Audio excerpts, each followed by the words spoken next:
Apple released some new products recently, and with that we got some new CPUs, the M5 Pro and the M5 Max. And what's interesting about this in relation to music production is the core types, but let me get to that in a few minutes. We have to get a little bit nerdy, but you have to trust me that this information is something you need to know, especially if you use DAWs like Ableton, Logic, Cubase, or Reaper, or others. Up until now in Apple CPUs, you had two different core types. You had efficiency cores, which is meant for just lighter tasks, background tasks for your Mac.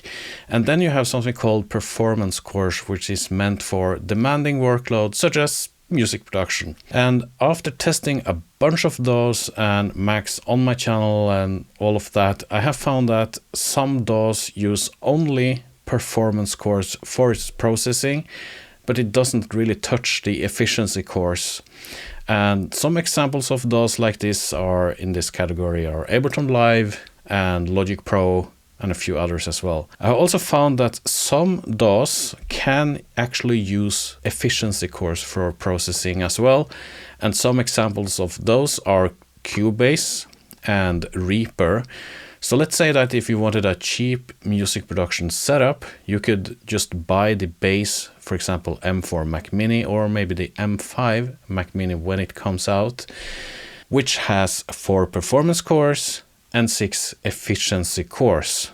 So if you used Reaper here or Cubase, it will be able to utilize all cores of that base CPU because it also uses efficiency cores. So it depends on the DAW. So if you choose to use Ableton or Logic, it would only use the performance cores, which would leave the efficiency cores alone, meaning it wouldn't utilize all available power. I know this gets a little bit complicated, but I hope I'm trying to make it as clear as possible. That's why for most people that gets into music production, I have recommended people to go for the Pro variant of the M CPUs, especially if you use Ableton or Logic, because you get more performance cores when you go for the Pro CPUs. That doesn't mean that the base CPUs are bad in any way, but that's another discussion. And I have videos showing the performance of those on my channel as well, and they are really good. Why different DAWs use cores in a different way, I can only speculate. I think that when you use Ableton Live, it's more geared for live performance, and you don't really want a live performance to rely on efficiency cores, which are the weaker cores, and maybe you just want to rely on the performance cores there. Maybe that's also the thinking in terms of Logic Pro, which also uses performance cores. But if you look at, for example, Reaper or Cubase, maybe those are more geared to in-the-box production, maybe not live work, and then you can, for example, utilize the efficiency cores. But I'm not going to talk much about that, because what we are interested in is the M5 Pro and the M5 Max. And in those CPUs, Apple have introduced some new stuff. They have introduced another core type name, which is supercore. You gotta love Apple. So if you get the M5 Pro or the M5 Max, you won't have efficiency cores anymore. You only have performance cores and super cores in the M5 Pro and the M5 Max. So, are the super cores something new? No. Super cores are actually the old type of performance cores. Apple have just rebranded their performance cores to super cores instead, as far as I understand. So, the super core in the M5 Pro and the M5 Max is in fact not something new. It's just a new name of old performance cores. So what's really new here is the new performance cores, which are not efficiency cores, but they are efficient performance cores.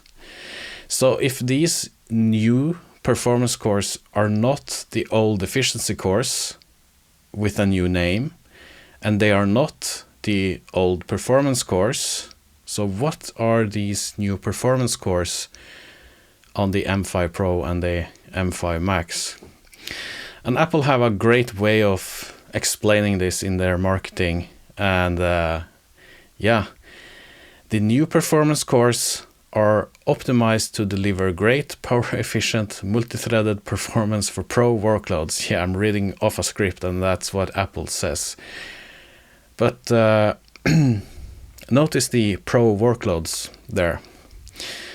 And I apologize if this seems confusing. It's not my fault. You have to blame Apple. I'm just a messenger here, okay? But if we look at the clock speed on the M5 CPU, we can sort of try to understand this.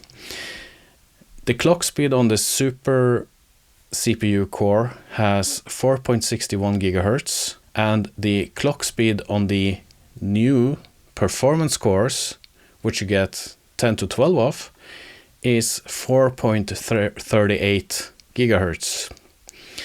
And if you look at the efficiency core, which you will just find in the base M5 now, the clock speed on that is 3.0 gigahertz. So the new performance cores here are clearly changed somewhat.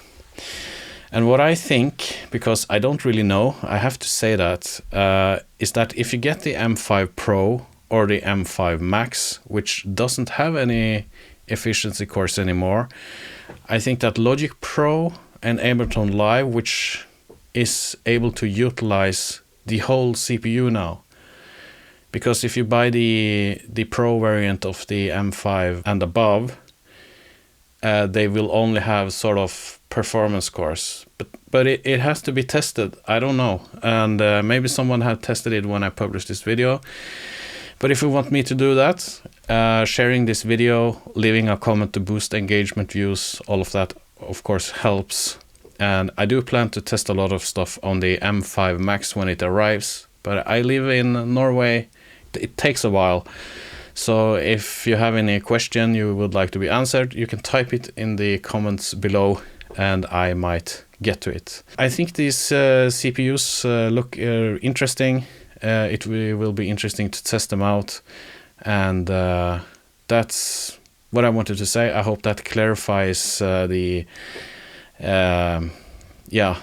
cores on the M5 Pro and the M5 Max looks.